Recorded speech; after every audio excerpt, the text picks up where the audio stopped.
Back, I'm Gertie Rude, back again, the Monday mood. Well, here we are, it's all Monday and we're all gathered here. So, let's have a look at this. Meghan Markle, nowhere near a cultural icon despite Netflix efforts. What? What's that? Meghan Markle nowhere near? Talk about stating the bleeding obvious. I didn't know, icon, national sort of disaster area maybe. I'm not sure what's going on. Who even said she was a cultural icon? Oh, probably her. Anyway, should we jump in and see what's happening? Because I can't wait, I'm all excited. She could do, and plenty of people would say, well, of course she can afford it. But she didn't have to do it. That's not something she had to do. That was a really nice gesture from her, I think. Didn't have to do what? It was a lovely gesture. Now, we've spoken plenty on this show about the reaction to Meghan's Netflix series. Now, Ted Sarandos, he's one of the co-executives at Netflix. He's just defended Harry and Meghan, saying that Meghan has been underestimated and that the Sussexes were overly dismissed. Right. Louise, what's the story here, and is he covering up the issue? What's the story, Morning Glory? I'd say the story cut to the quick and cut to the chase, and let's just cut out all the middlemen and all the talking heads and say probably because Netflix is after some lucre at some point in the distance, and I think it's going to be from Barry, from what I can glean, and I like gleaning. You can imagine me gleaning, can't you? I usually do. I wear a hazmat suit when I start gleaning and everybody moves. Yes, usually the word goes out. It goes across. I think they've got an app where they let everybody know, watch out, Gertie's gleaning.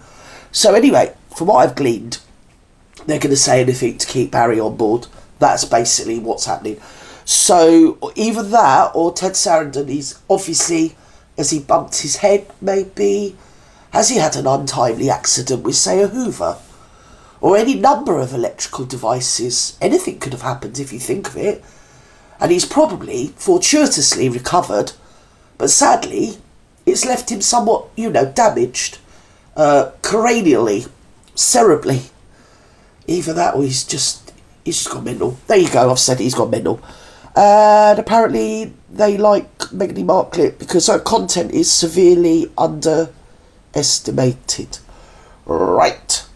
Okay, I think she overestimates it, and so do all the yabbers, don't they? Oh, it's so lovely. But 99% of what's usually called the rest of the world kind of disagree. So obviously we'll part that up and move on. Well, it's interesting that Netflix are now willing at their top brass to defend Meghan and obviously keep the story in the headlines as well, which is exactly what this interview that he's done with Variety magazine, the sort of showbiz Bible. Oh, here we go. They sort of write very serious interviews and sort of get into the more kind of Hollywood issues, I guess, without the tittle-tattle. But so he said that they have a great impact on culture. Fingering raspberries. Not really given the respect they deserve for that, and they've been dismissed somewhat. Now, he gave the example of the Hermes blanket, you might remember from the docu-series when she shot that with Harry, that was sort of draped casually over a chair while she was sitting at the desk, and also some shoes that she wore. And what Sarandos has said is that because these items sold out apparently worldwide, although I would question how many people are buying $3,000 blankets, but anyway, that's a separate issue. She probably bought them. This makes her a bit of a cultural icon. Right, let's stop there. There's probably about 5 in the entire world and she bought them all up, so, she is the sort of master of her own ship, isn't she, this one? She is the lead mariner, and she marinates it marinatingly forward. So, I don't even know what they're on about. Some yabby old blanket that she's had draped around the gaff, and it's sold out. So, I mean, if you believe that, you literally will believe anything. And I think I've got a whole run on left-handed screwdrivers, darlings. So do hit me up in the comments and I'll send you one free. Absolutely free, yes. We're quite there with Meghan on that yet. I think she'd love to be that sort of cultural influencer, but we're nowhere near that for her at the moment. I think more the narrative with her, people are interested in the victim narrative, whether she's just trying to make her way in the world and, she should be cut some slack. Listen up. Seriously. When you're perimenopausal, you should have got over all that. Or something happened in your 20s and somebody said something about washing up liquid when you were like 10. No one cares. Stick on HRT patch and get yourself back in the fields or whatever it is you lot do. Right, let's go. Because she's a very creative person, and the show isn't as bad as we all seem to think it is. Right. Of course, there's the villain narrative, which is people accusing her of being a grifter and fake and everything else. Yes. I feel that's what people are fascinated about with her, rather than sort of any bona fide lifestyle advice along the lines of, say, Martha Stewart, for example. Right. I think it's because we're all so thoroughly fed up with every new manifestation and creation, and this bleeding thing works out, doesn't she? Or comes up with, or ruminates and sort of machinates, doesn't she? And brings it into life and thrusts it in our faces, crutch-like.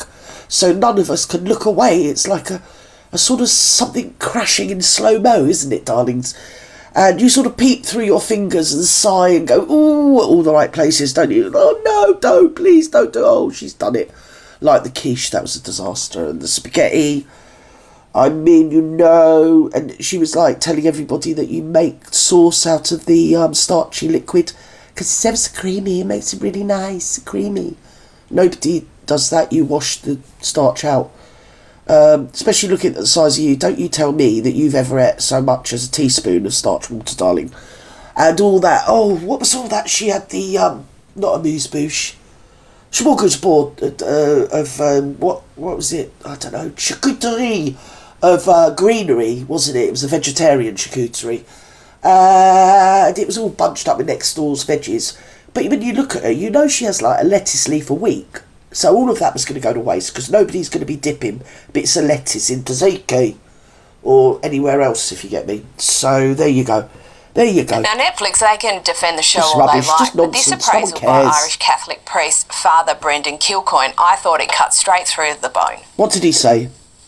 I recommend that you watch some of this. You could do it for Lent. Okay, offered up. Oh, there you go. You could do it for Lent. I'd be surprised if you don't start enjoying it in spite of yourself. Okay, because as I said, it's cat. It's cat in the Irish sense. It's bloody awful. Do you know? All right, but it's so cat. It's catissimo.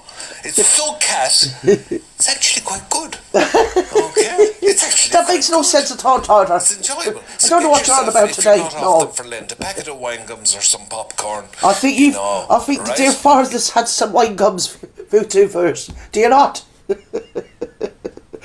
Oh dear, calm yourself down, father. You've been on the He's been on the wine. Been on the communion wine again, isn't he? Don't you know? I think he's had the whole bottle, you know. Stand away from the communion wine, father. Anyway, he could see through her, so I think, like I've said before, Helen Keller could see through her. Stevie Wonder could definitely see through her.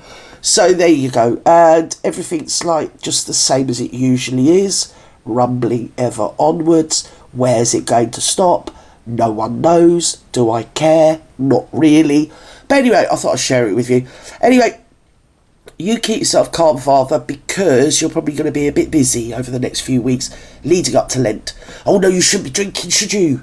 You won't be drinking the communion wine up to Lent, will you, darling? No, but you can do it in after. Just save it up and do the whole lot. So you're going to need it after you've watched Netflix, that bling. Like he said, it was so awful, it was almost good. I think that's what he said anyway. There is that to it. I mean, there is that to it, isn't there, to be fair? With that, I'm going to move on. It's a bit like the Beauty and the Beast, and but not in film form. I don't know what I'm on about anymore. I've given up the will to live. So, wherever you are in the world, have a lovely morning, afternoon, evening, good night, and remember, you are fabulous, each of you individually.